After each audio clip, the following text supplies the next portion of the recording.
systems are offline. eRadio Live, powered by TCS Wi-Fi.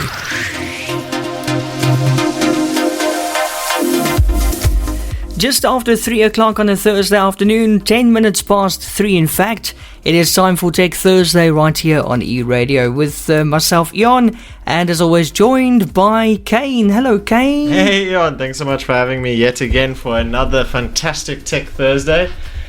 I wonder what's a better word. Tremendous Tech Thursday. You got to get that. All the T's. Yeah. I think you call it alliteration. It's an alliteration, you're right. But welcome to July. Yeah, it doesn't feel like 6 months July. to go to Christmas. Ooh. Less. Yeah, I'm thinking more like 3 months to go till summer. Yes. Well, winter. Yeah, we really had winter had us in its grip here in the Western Cape. Yeah, if I walk around barefoot in my house, I start sliding around because my feet are frozen. Oh, and I can imagine.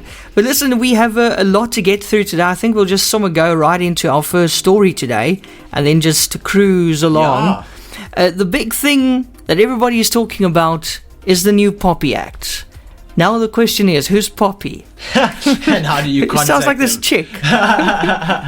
So I've actually working as a marketer over the years. You know, internationally you're required to do some form of due diligence when collecting customer information, and there is an appointed officer which is to do this due diligence. And we've seen, you know, it's actually a little bit out of hand in South Africa. You give your number to one company. Yeah. And all of a sudden you're getting, you know, spam calls, Totally. you're getting Linked. spam messages. It is linked, man. I told you. People selling that information, you know, people receiving these spams or the sales pitches and things ask, you know, where did you receive my information? And well, we heard wind that there was going to be a new act coming into place which restricted these people from, you know, collecting information and saving and storing that information in such a way that it protects the person who is in fact provided that information.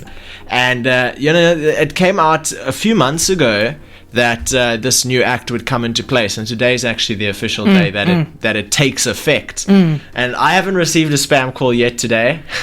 I'm eagerly waiting. I also haven't, because I put my phone on flight mode nowadays when I go on air.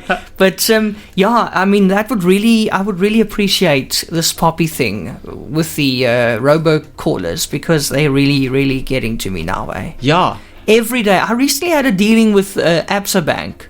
And since my dealing with Absa Bank, I've been getting calls, all kinds of offers, and all kinds of robots calling me every single day. Really, eh? Yes, so those why? Robots are the worst. Yeah, but why after my dealings with Absa? They must have sold my details. They must have. Gave it to them. It can't just be a coincidence. No, unless you were going around applying for loans left, right, and centre. And it's not the first time, eh? Really, eh? Yeah. No, there is definitely suspicious stuff going on there. I wonder how much a person would pay for a customer list of they're a selling our million details, customers, man. You know, that have X amount in their account or more. So I hope this POPI chick's gonna save us now. Gonna lay down some rules and regulations. I'll actually take you through some of the biggest changes, like what you need to know, especially as a business owner. You're running an online store or online news site, or even just as a regular customer, generating leads, you know, retargeting your customers, and making sure that the people who are visiting your website have an ability to opt out of any kind of data collection acts, and making sure that when you're providing information like your mobile number and stuff, it has to be clearly disclosed that this information is being captured. But here is some looks at what's happening. So let's take a look here. When published, the draft guidelines required information officers to be registered with the Information Regulator by 31 March 2021. This is no longer the case. The Information Regulator has confirmed that the registration of information officers and deputy information officers is expected to commence on the 1st of May. And it all revolves around these information officers and deputy information officers. And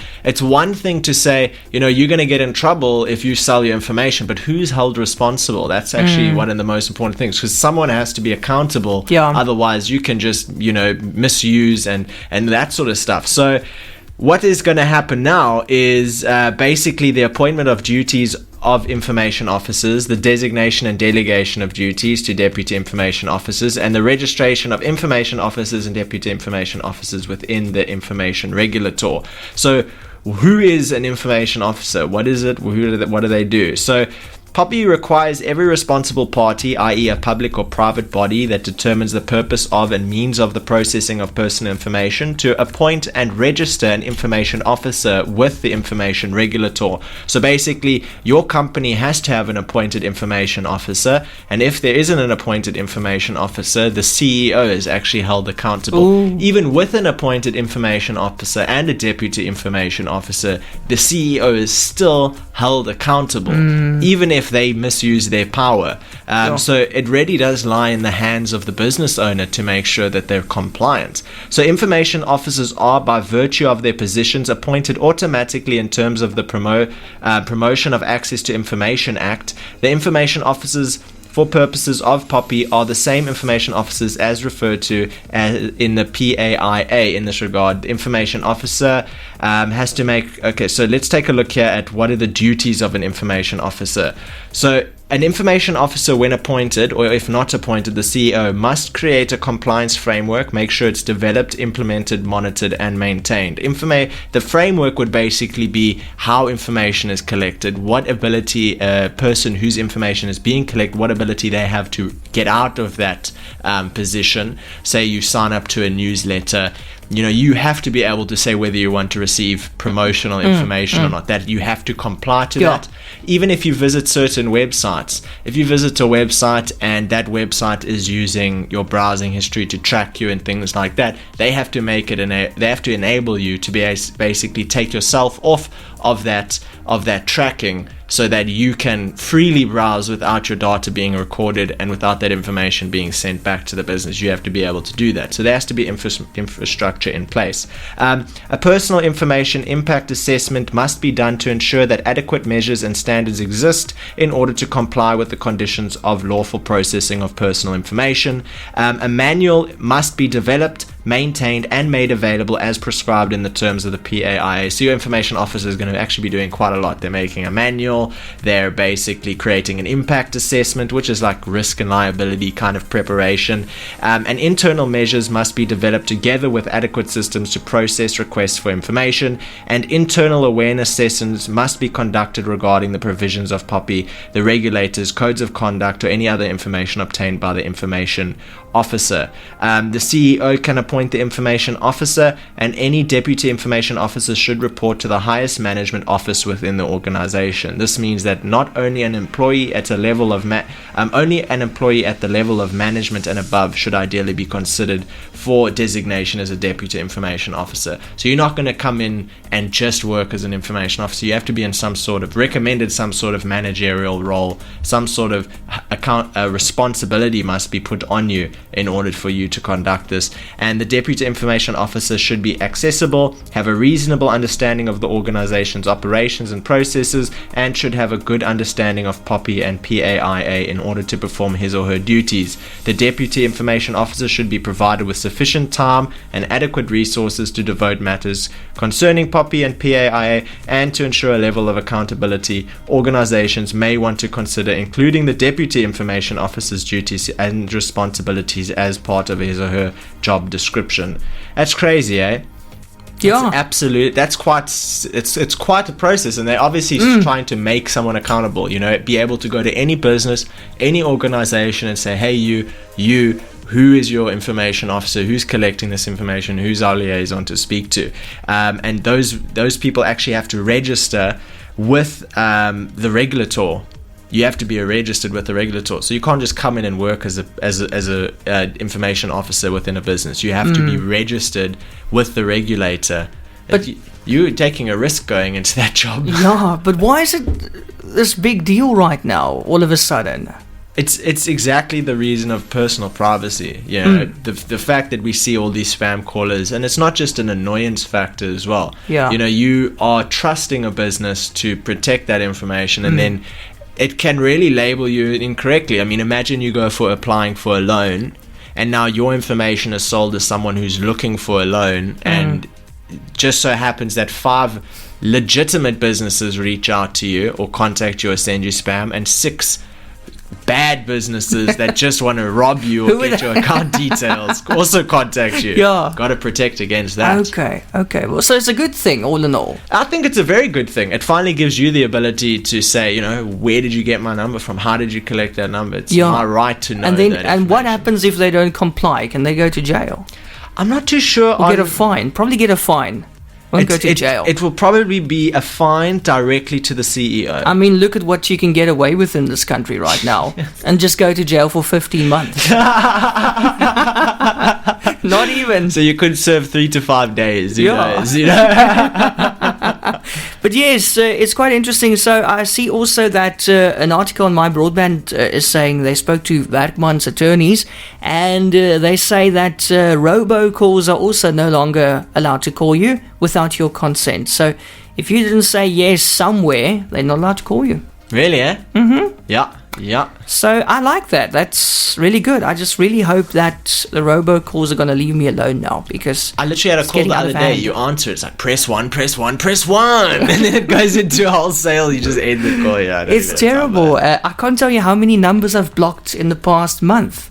And I keep blocking them, but they keep phoning from different numbers. I know. They keep changing their numbers. Sometimes it's just the last digit that they change just to get through. How do they do this? They must have some subscription or something. Yeah, but it is harassment. It is. It really is harassment. Daily calling someone isn't pleasant. It is. I don't care if you're a robot. You're harassing me. And I'm not going to sign up.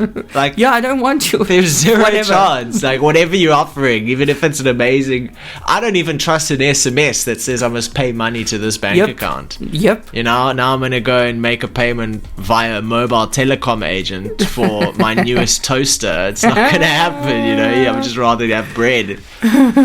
But then also, it's interesting. It's so interesting. But yeah, if you have any questions, our listeners, if you have any questions, let us know about the POPI Act. We'll try and answer it.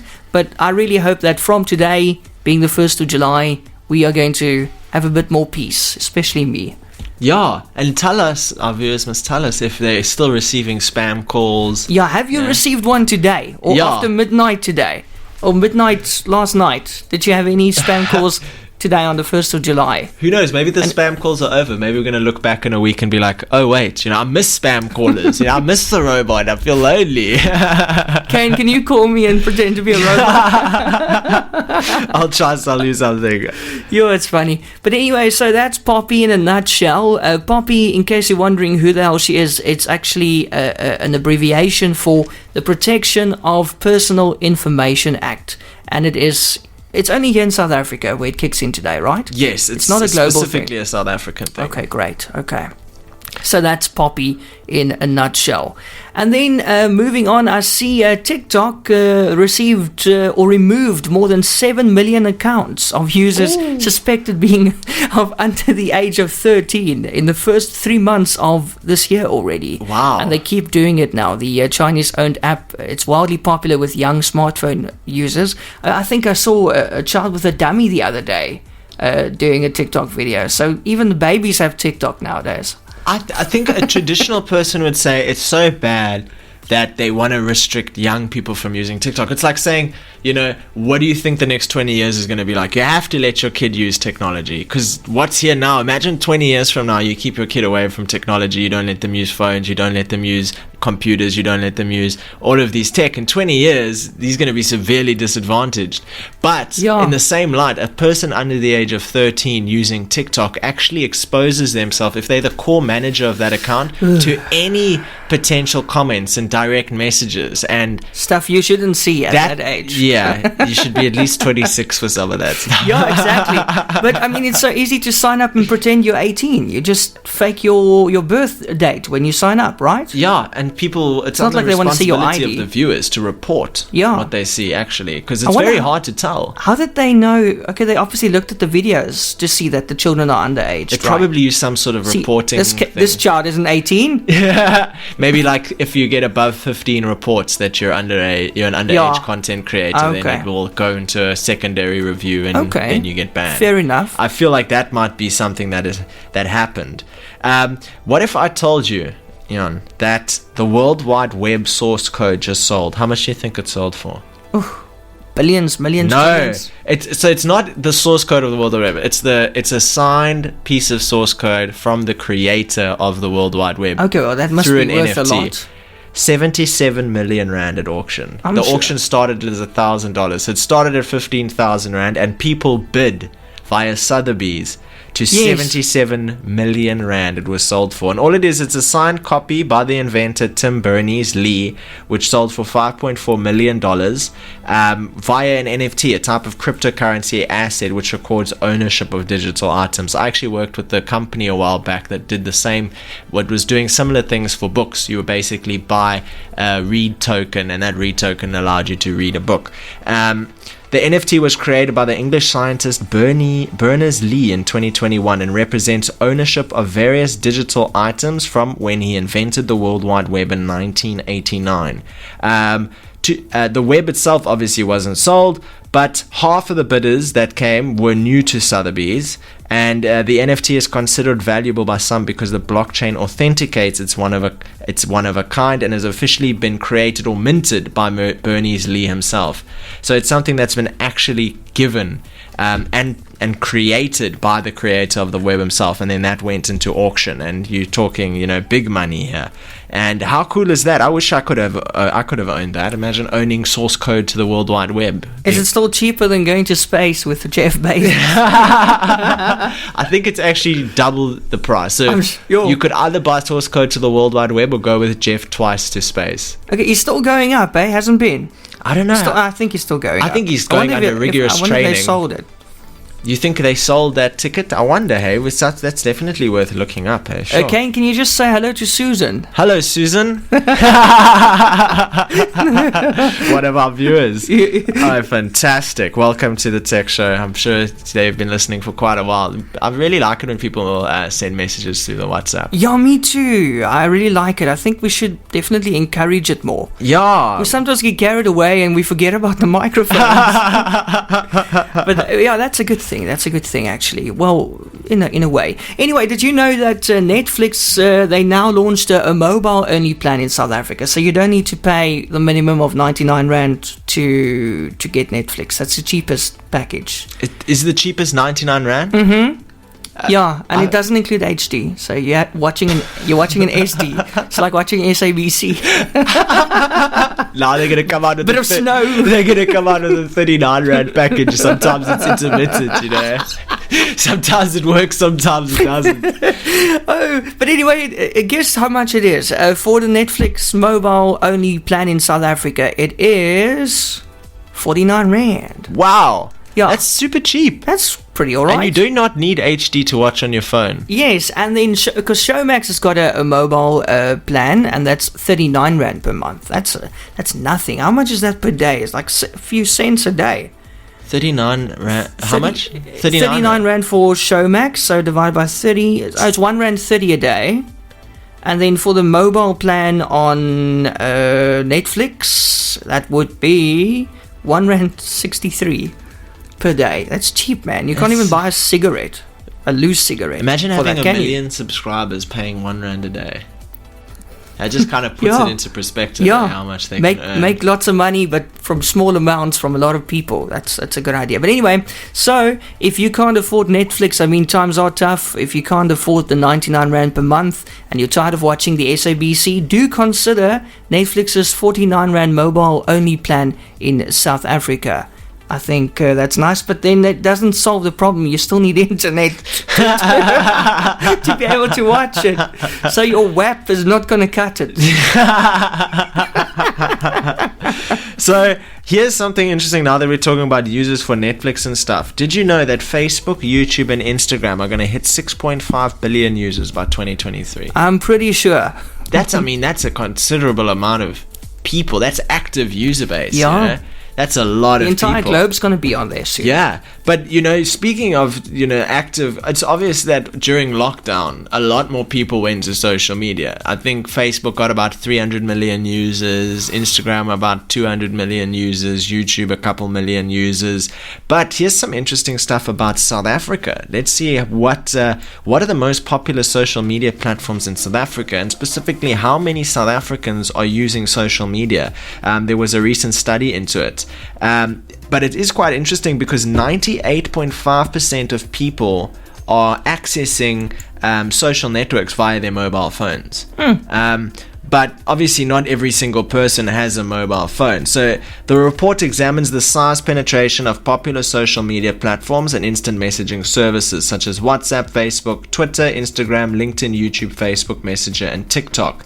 Detailing some of the findings from the latest report, the Worldwide Works MD, author Goldstuck, says the total number of active social media users in South Africa right now stands at, can you guess? Take a guess. 60 million South Africans. 60 million. South Africans, how many of them use social media? Okay. I don't know. There's a lot of poverty, eh? People can't afford data, so they obviously don't have social media profiles. Would it even be 50%? It's just less than 50%. 25 million South Africans use social media. There's a lot of people who aren't connected, eh? Yeah, in terms of percentage, that's 41% of the country's total population. Our population currently stands at 58 million, according to a 2019 mid-year population figure index by Statistics SA. The change in number of active users is quite high, up to 3 million at the end of last year as compared to the end of 2019. There is strong growth and strong level of active usage, but the clue to why people are so active is the extent to which they are using their mobile phones. They basically have access to social media wherever they go, anytime. That is a big contributor to why people might want to use social media.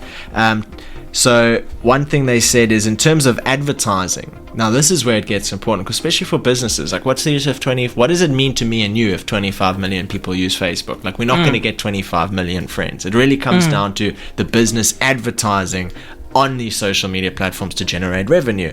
Of the 27 million users total, 25 million active, 23 million are able to be reached via advertising. Now that's a massive contributor, especially because you might be selling something online. Now you're immediately evading all the people who are under poverty and can't afford a mobile phone and don't afford mobile data, and you're hitting 25 million people in South Africa with enough of a budget. You're hitting 23 million people in South Africa that you can sell a product to. Now, if you make one product that can sell to everybody, imagine selling that product to 23 million people. You're not going to be poor after that. But one of the popular platforms outside of Facebook is another platform owned by Facebook, which is Instagram. It's a huge amount of increase in total user base. But in South Africa, they've surpassed 10 million users. Instagram has 10 million South African users, and that's up 4.7 million since the year before. I wonder how many people are on TikTok in South Africa. That's a very interesting question. I don't think it would be a lot. Not in our country. It's quite considerable how many people are in South Africa. I always get surprised when I'm browsing TikTok videos. I found a South African specific video, some comedy about South Africa that has like 1 million likes. That kind of indicates that there's at least 1 million active users on TikTok. And it's a great place to start growing your social media following, especially if you're someone who's considering, you might have an existing product that's created. Maybe you do a video with your friends, or your friends doing a video, or you do a radio show, or you do a podcast, or you're very active, you're a vlogger, you're a traveler in South Africa. That's all opportunities for you to generate an influence, and then people are going to pay you for that influence over other people. You can generate money, you can turn it into a revenue stream, not just about being popular. Which I think is quite interesting. Hey, how cool is that? Very, very cool. I also want to ask you, Kaine, Facebook. I mean, dealing with that amount of traffic on your network. I mean, can you imagine? I mean, I've seen some statistics. I can't remember what it was now, but every second, a couple of thousand or whatever posts hit Facebook, and they're all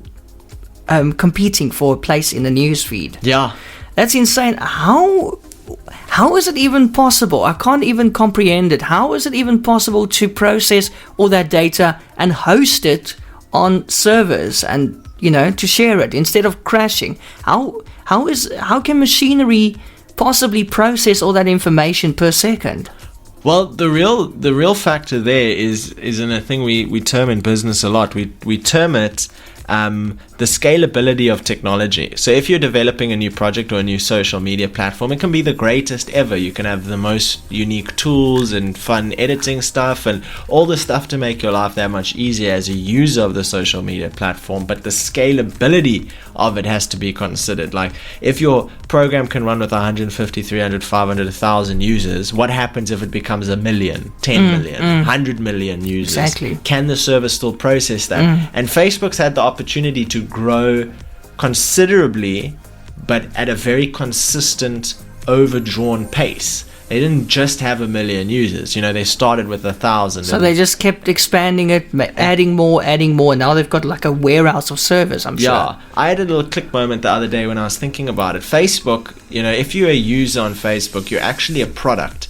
As for Facebook, in terms of what you are as a person providing your information and providing your pictures and your videos and all of that, you're actually a product. For Facebook, you're a product. Each individual is actually Facebook's product. That's why if you have an issue on Facebook or Instagram or Twitter or LinkedIn or any of these big platforms, you're not going to get customer service. You can't pick up the phone and have a chat with a support agent at Facebook. You can send maybe a support email, but it's going to be answered in 3 to 5 days or a week or 3 weeks. You might report someone and it never comes to fruition because there's so many users. You can't attend to them. That you don't have enough, you can't employ enough It's not people. Humanly possible Crazy. to attend to all the requests and reports. And sometimes they flag reports unnecessarily, eh? Facebook had 2.2 billion active users during last year and this year. 2.2 billion active users. That's insane. That is unreal. You can't even comprehend that amount of data aggregation, Yeah. And on top of that, it's not just people's feeds coming on and things like that coming into your feed. It's ads that are also getting funneled into that feed, It's your best friend's post that gets into your feed, and this business's post that gets into your feed. They're really aggregating a lot of data in order to provide the end product to you, which is a very interesting feed. And then you have something like TikTok. I mean, Facebook does focus on their feed, but TikTok is a great example of someone who's engineered an algorithm to have your feed be extremely addictive to watch. If you're an active TikTok user, I'm sure you've experienced that you go onto TikTok and it's difficult to actually pull away from it because it's so captivating. They kind of have a very good idea of what you're interested in. Yeah. And video after video is interesting. And you get stuck in a loop, and before you see, it's the next year. The next year goes by, 10 years, who knows how long you're stuck with it, You get caught up in these loops. No, I think it's super. It's exciting and it's also scary at the same time because all of these users are using Facebook. Imagine how much information they know about. I mean, we can't see the information Facebook sees. They can see our health-related pages getting more likes day on day. Is tech-related pages getting more likes day on day. They can see information that pertains to behavior of the human civilization, basically. I mean, there's 8 billion people and you have 2.2 billion people using your network. You have a pretty good idea of what makes people tick at that point, and that's what I think is quite fascinating. Speaking of a lot of users, we know Facebook had 2.2 billion users, but LinkedIn, there's some stuff going around on some hacker forums where they're actually selling LinkedIn accounts, and there's a claim currently at the moment that LinkedIn has apparently had a breach, which they deny, but of 700 million users, which could apparently include the likes of names, email addresses, phone numbers, industry information. And it was a user on Raid forums who put up the data for sale last week, and it was spotted by the news site Privacy Sharks, who contacted LinkedIn after verifying a 1 million record sample offered by the seller. So he says, I have 700 million LinkedIn users up for sale. Here's 1 million users on a data sheet to prove to you that I have these users. However, the company LinkedIn said this was not a LinkedIn data breach, and our investigation has determined that no private LinkedIn member data was exposed. But you don't just generate 1 million random users. So there's definitely some scrutiny going on about the security of data. This is back to it again, back to the POPI Act and things like that. How secure is the data? There was another hack actually, another data breach in South Africa for an insurance company called Q-Sure. I believe that's what they were called. Who? Q-Sure. They basically offer insurance and stuff like that to other insurance brokers. So they're quite a big player in South Africa's insurance industry, and they have also been hit by a data breach in which bank account numbers and other sensitive information was compromised by a third party. But the company would not say how many records were exposed through the breach, etc., etc. But this happened on the 9th of June when they became aware that it had been subject to illegal, unauthorized access to its IT infrastructure, which they tried to immediately isolate their IT network and shut down the systems. Q-Sure is a registered financial service provider and one of the collection agencies that provides collection and premium handling services for the South African insurance industry. Don't pay insurance premiums? Q-Sure might contact you. Make a claim on your insurance? Q-Sure might handle it. And they've actually had a recent breach, and what they had to do is they had to basically go and contact all their affiliated partners and let them know, like, hey, look, we've been breached. We're actually it's our responsibility to actually provide this information about being breached, which takes me back to the whole news article which we covered last week about AfriCrypt and their 51 billion rand runaway scam. Where they ran away with a bunch of crypto, and it's their responsibility to report any data breach or malicious activity or potential hack directly to regulators and authorities so that they can appropriately deal with the issue. And they were an example of someone who did not deal with that breach appropriately, and they're sitting today with with quite a lot of other people's money and being hunted left, right, and center. It's definitely important to be able to protect your data, and it's very hard to do so when so many people are, hell-bent on getting your data. Something to consider, when you're just signing up to random places trying to get a free trial or something, that stuff could be breached. What often happens is sometimes usernames and passwords can be breached, and that information is publicly available. You can go to a website called, I think it's Have I Been Pawned?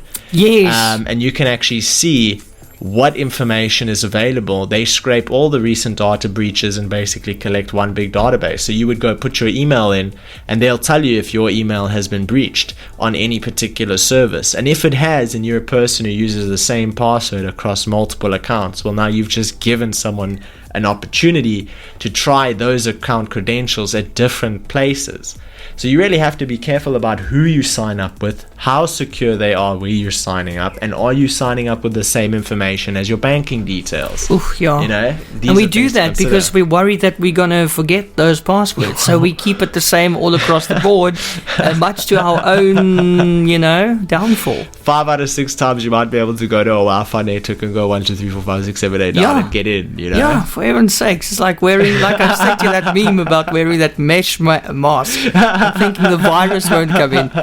Listen, how's it going with Microsoft Windows 11? I'm hearing a lot of stories about it. People saying that they're battling to install it.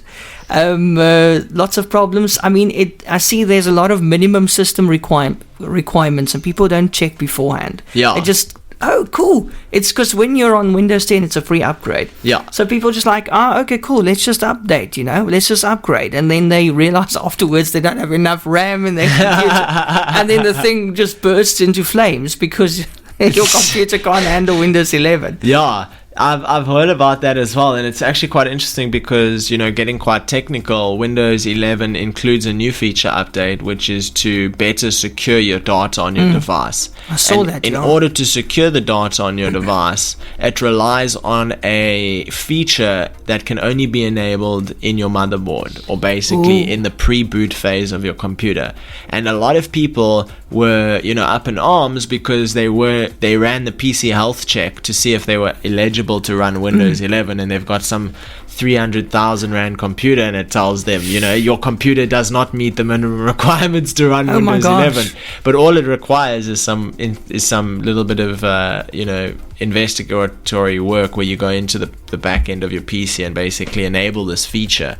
And a lot of people don't know about it, mostly probably because it's a leaked version of Windows, has all the bugs in it and all of that sort of stuff. So I don't think it's super compatible with everything. But that is one of the main reasons that people are getting this. Your computer is not eligible to install Windows 7. It's because either your motherboard that you have is new enough to have that feature but it's not enabled, or it's not new enough to have that feature and you can't install Windows. But that feature ensures that your PC is encrypted better, is more secure. Okay, so that's why it takes a lot more resources to run. In a way, yes. In a way, that is one of the reasons. But also, it's not a native feature enabled by Windows. So in Windows 11, when your hard drive and when your motherboard manufacturer issues or produces all of their motherboards, they're not enabling that feature by default. It's like in their eyes, before Windows 11, it was a heavy user's feature that you would enable. If we're going to enable it, let the heavy duty user be able to actually go and activate that subsystem feature and then be able to install Windows 11. So firstly, let's look at it because some people don't do their homework. They just upgrade, you got to do your homework. It's just a bit of Googling, first or second result popping up on Google. Just read the article. People are lazy. They don't want to read. No, the biggest guys pay the on price. Twitter were doing it. They were complaining and they were saying, I have such a high-end PC. This is ridiculous. But you didn't do your homework. You didn't look. Yeah, do you know your specs? Because let's just help them out. Maybe they don't want to read, but maybe they want to listen. The amount of RAM required has increased from 2 gigs. How can you even run on 2 gigs? to 4 gigs. So you need at least 4. You need to start at 4. And then your PC can only run Windows and nothing else on top of it. Yes, and that's just cutting it really fine. Secondly, whilst the clock speed of your CPU won't need to be any higher, it will now need to be, will need at least 2 cores and be 64-bit. 32-bit is no longer an option. Thank goodness. I didn't know that. The amount of times I've downloaded software that's 32-bit for 64-bit. Exactly. Like, and you can't use it, And then you waited long for the download as well, and then you can't even use the setup file. I've been there as well. Thirdly, the amount of HDD space you will need, that's your hard drive space, at a minimum has increased from only 16 gigs to 64 gigs. They actually recommend that you have at least, set aside at least 100 gigs on your hard drive if you're even thinking of upgrading or installing Windows 11. That's a big sell, mostly because a 250 gig SSD. Now, most people are going to install their operating system on a solid state drive because it's much faster than a mechanical drive. And why not run the most integral part of your computer from the fastest piece of hardware? It's going to make everything run better. That's why when you switch over from running your computer on a mechanical drive, such as those big fat ones that you usually see, to a traditional solid state drive, you see a massive increase in performance. Now, here's another interesting thing about an increase in performance. If you only are able to purchase, let's say, because the going 250 gig SSD goes for about 700, 800 Rand, sometimes even 1,000 Rand. Now, you're basically allocating half of that just to Windows, which means you're probably going to need a solid state drive just for Windows, and then another solid state drive to do everything else. Maybe you have your games on it, have your applications on it. If you're a heavy user, have your design software on it, video editing software on it. But it still costs you what? If a hard drive of 250 gigs, let's say 120 gig hard drive costs you $800, that means it costs 400 Rand in equipment to run Windows 11. Doesn't seem like a lot, but so it really is it worth it? Then you have to ask the question, is it really worth it? What is going into that 100 gigs is the most important question. Is it better system infrastructure or is it better looking infrastructure? It looks better. It so far. All I've seen so far is heavy visual changes. Yeah. But I like visual changes. I like it when it looks that really fancy. gets me, yeah. But I promise you, when you were trying to open up your web browser and it's sticking, You're not going to care No. how it looks. I know I don't stand a chance, so I'm not even going to attempt to upgrade. I mean, there's even more. Fourthly, this is apparently a thing that catches people off guard, is you need to have a trusted platform module, a TPM chip. That's the one I was talking about. Is that what you were talking about? Is that what it's called? Okay. So you need that in your motherboard to actually run it. And then finally, you will apparently only be able to run Windows 11 on a screen that has at least 720p resolution. How big is that? Well, How does that look? Your traditional, your traditional more square monitor is 480p.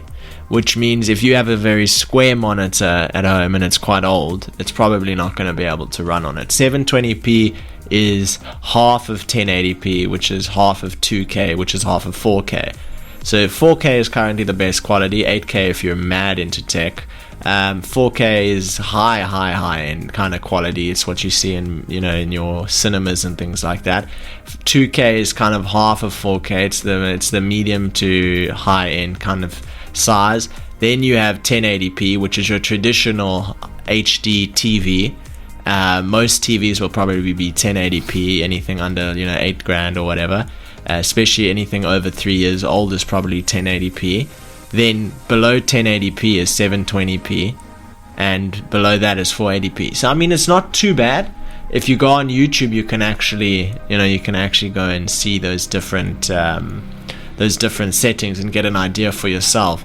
480p is alright looking, but it's not. We need to move with the time. So I believe having a minimum screen real estate of 720p is going to be better. So you're saying I can't use that old yellow screen that's in my garage? Unless you're using it as a soccer ball.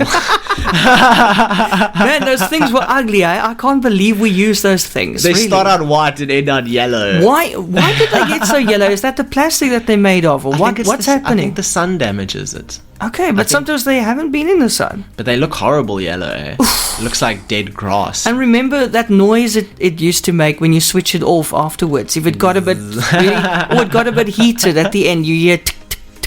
Yeah, and do you remember the static? Sometimes there was static on the front of the screen. Always. And also, we were living in this house and the roof was leaking, and one day it was leaking inside the screen, and then the screen started steaming. That is the worst feeling ever. We were up in the Karoo, and I went to one of the tumble dryers, and I turned on the tumble dryer, and it went like... It started turning, and then it made like a little click sound, and I thought, that's weird. Maybe it's just stuck. So I turned it off and turned it on and turned it off like 4 or 5 times.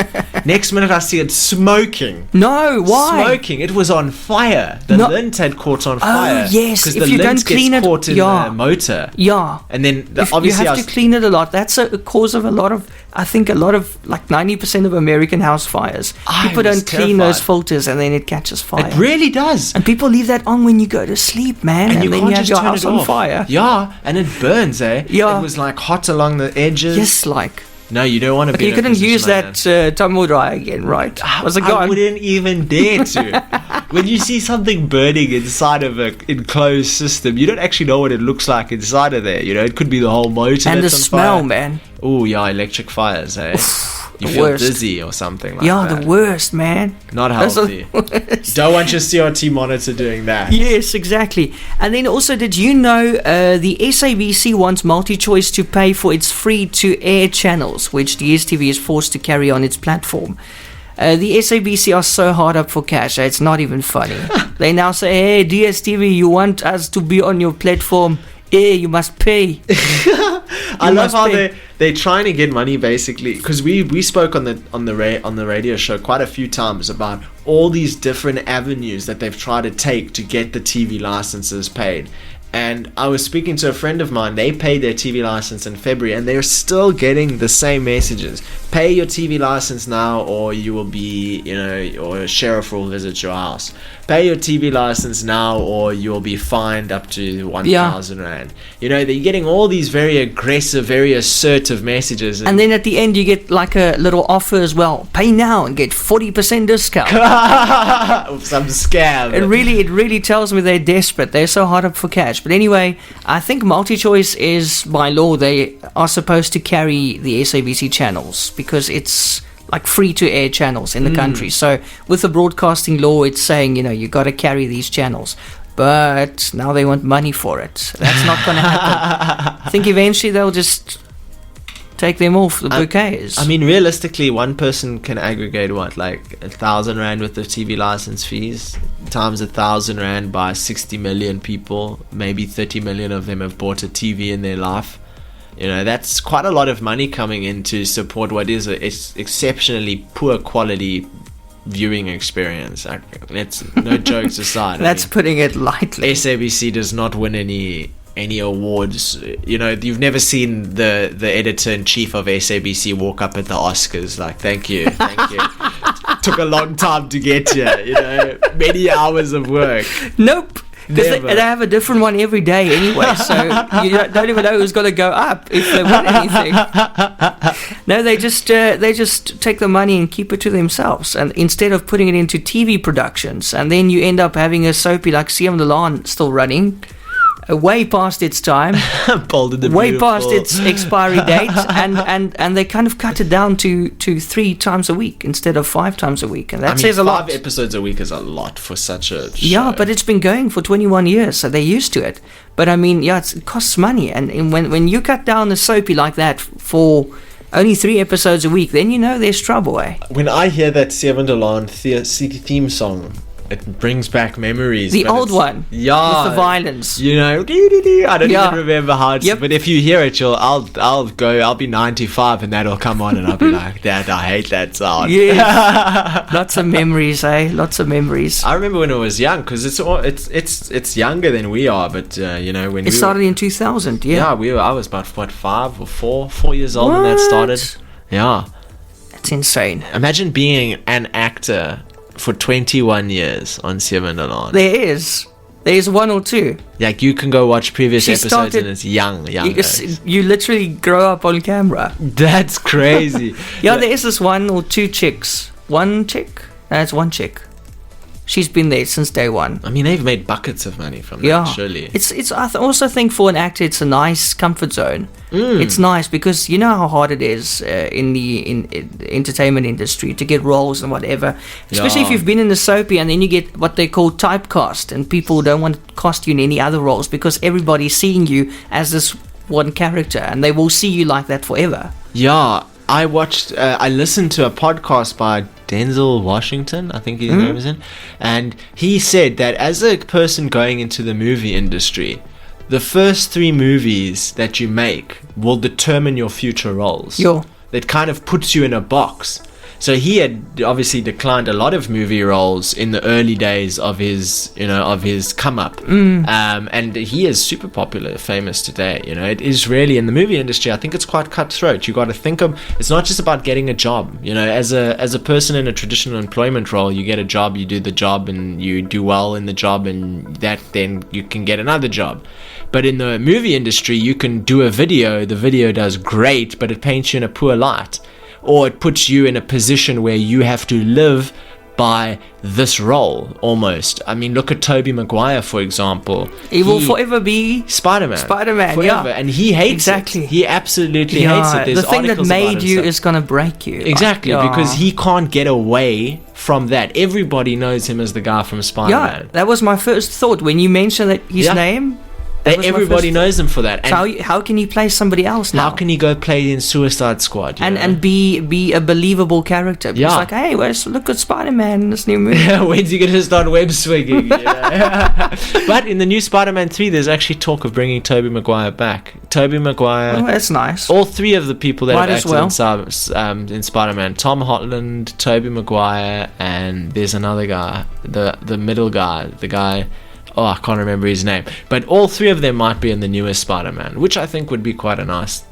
Bring Toby, you can't escape it. You've been marked. Just live it. Might as well milk it. Milk it for all it's worth. Did you know in Spider-Man 2, he actually tried to... I don't know if it was Spider-Man 2 or Spider-Man 3, but he went to the producers and he said, I won't do any more work unless you pay me more. Okay, yeah, well... And they turned around and said, no, you're done. It's over for you. Oh my now." word! And then he had to come back and Yeah, please, you don't know how that's going to work, because now after the success of the first movie, you're like, hey, I'm a big star now, so pay me more. And then, oh shit, that really backfired on him. Turn around and just cut you right out. That really backfired on him. Yeah. Yo, that's very interesting. Now, it's almost 4 o'clock. In closing, how's your WhatsApp doing? I'm still alive. Okay. There's no change. For new listeners, Kaine refuses to accept that little thingy, that new whatever, and now his WhatsApp is slowly but surely self-destructing, but he says it's still working, eh?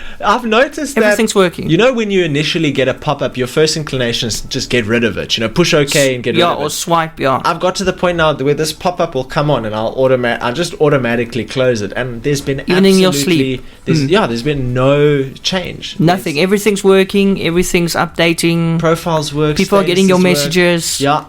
There's absolute... You know what doesn't work? There is something that doesn't work. I'm a little bit suspect about it, to be honest. And that would be? I can't do group calls on WhatsApp web. I don't even know you... Oh. Like if I have the WhatsApp app installed on my computer, I can't accept a group call. It doesn't come through. Only calls from person to person come through on WhatsApp web. So I don't know if there's a correlation there. But when I looked at that, I was like... Is it the same WhatsApp account? Yeah. Yeah. Okay, it could be. It could be. It could be that there's no infrastructure there, but we're talking about a company with, 2 billion active users. You don't have group WhatsApp calls. I mean, even Signal has that. And Signal, I swear by, is terrible sometimes. Yeah. And they have group calls. And they are very cool group calls, actually. The way that Signal... I don't know if you've ever had a group call on Signal. No. Traditionally, if you have never had a group call in my life. Really? Yes. Damn. No. Well, traditionally, when you have a group call on WhatsApp, someone will initiate the call, everybody receives the call, and you can answer or not answer. If you don't answer, someone in the group call must re-add you to the call. Okay. That's on WhatsApp. On Signal, when you're in a group and someone starts a call, it just shows up like a message. A call is active. And you can go join that call at any stage. It's a little bit different. No one actually gets a receiving call. You don't have to answer your phone. You actually have to go into the group chat and join the call. I think that's But why don't you just Zoom, man? Zoom fatigue. Oh, if you got Zoom fatigue. What's the other one? Zoom and Microsoft Teams, whatever. There's Google Meet, Zoom. There's actually a lot. Is anybody still using Skype? Because throughout this whole lockdown, I haven't heard any stories of people saying, "Hey, I've just Skyped my boss." It's all Zoom, man. Skype is old time, you know. So like, is Skype very, kind of going out? Old. Yeah, but it's still used. I still have people in our company and in our networks that happen to use it, and it's the worst. The app looks completely different on mobile, completely different on tablet, completely different on desktop. You can still Skype Granny. You can. Don't confuse Granny with Zoom and all the new stuff. Just stay on Skype for Granny, okay? Kaine, thank you as always, and until next week, eh? Yeah. Until next week, the 8th of July. And also happy 10 months to eRadio today. Oh, congratulations. 2 more months, so we're going to have a Musa party, I tell you. Here we go. What's our end of year celebration? Yes, exactly. We're buying a Tesla. Not without a swimming pool. Kaine, as always, thank you so much. Hope you're going to enjoy the rest of your week and your weekend. You too, and to all of our viewers, I hope you have a great rest of your week. We'll see you next week. You mean our listeners? They can't see us. Yeah. I can see you on YouTube. You're so used to people watching you. Until next week, Kaine, as always, thanks so much and take care. Bye-bye.